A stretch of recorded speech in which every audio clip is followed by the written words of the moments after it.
Quality TV.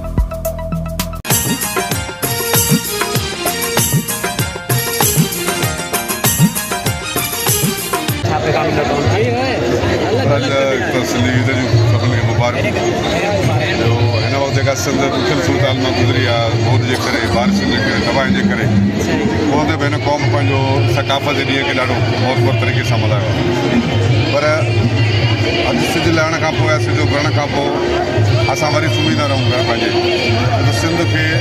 नौजवान ते ख़ुशूसन नौजवान ते वॾी ज़िमेदारी थी अचे त जेको करोड़ 1.5 करोड़ माण्हू मुतासिर थिया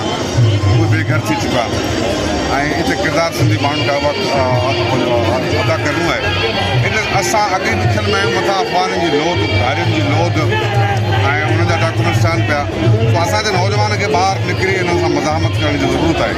ऐं कराची खे होमकन कराची में निकिरी अचनि जेके मज़दूर तबिको जा माण्हू आहिनि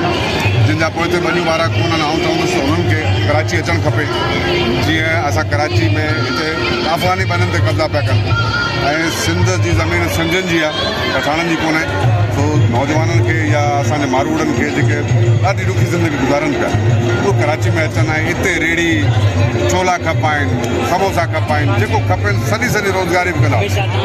सुठो पैगाम हूंदो आहे सिंधी माण्हुनि लाइ तव्हां छा सम्झो सिंधी नौजवाननि में इहा हाणे कुझु शौर आहे आयो आहे सिंधी क़ौम में शौर एॾो तेज़ी सां आयो आहे जो तव्हां तसवुरु नथा करियो हे असांजा नौजवान हे जोधा अॼु धरती सां असां मुंहिंजे पुटनि जेतिरा आहिनि मूंखे मिठियूं था ॾियनि इहो इश्क त आहे न